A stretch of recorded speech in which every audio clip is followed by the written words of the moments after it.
চট্টগ্রামের রান্নাঘরে জমে থাকা গ্যাস বিস্ফোরণে দগ্ধ ৯ জনের মধ্যে ২ জনের মৃত্যু হয়েছে। এরা হলেন নূরজাহান আক্তার রানী এবং তার ছেলে শাওন।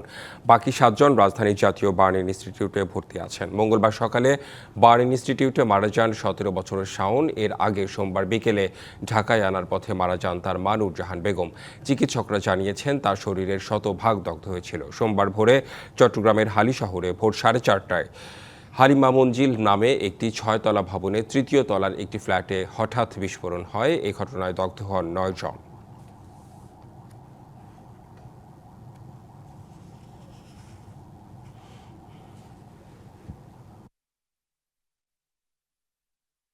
এ বিষয়ে আরও জানাতে রাজধানীর জাতীয় বার্ন ইনস্টিটিউট থেকে যুক্ত হচ্ছেন সহকর্মী আঞ্জাম খালেক। খালেক, দগ্ধদের বিষয়ে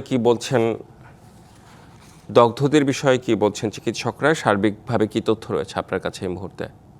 জি, কিছুক্ষণ আগেই আসলে এই জাতীয় বার্ন ইনস্টিটিউটে যে দগ্ধ ১১ জন ভর্তি রয়েছেন দুটি ঘটনায়, তাদেরকে দেখতে কিন্তু স্বাস্থ্যমন্ত্রী এবং দুর্যোগ ও ত্রাণ মন্ত্রণালয়ের মন্ত্রী কিন্তু এসেছিলেন এবং তারা কিন্তু দেখে আমাদেরকে যেমনটি জানিয়েছেন যে দগ্ধ ১১ জনের মধ্যে কিন্তু ১০ জনের অবস্থায় আশঙ্কাজনক। আমরা একটু জানাতে চাই যে আসলে গতকালের যে ঘটনা, এই ঘটনার পর থেকে কিন্তু আসলে এই জাতীয় বার্ন ইনস্টিটিউটে কিন্তু দুটি ঘটনায় যে আহতরা রয়েছেন তাদেরকে চিকিৎসা দেওয়া হচ্ছে। এবং এবার নগদে পাচ্ছেন হেলিকপ্টার অফার, তাই কেনাকাটার পেমেন্ট নগদে করুন আর বুঝে নিন ২০০০ টাকারও বেশি ক্যাশব্যাক সহ হেলিকপ্টার রাইড। পেমেন্ট শুরু করুন আজই।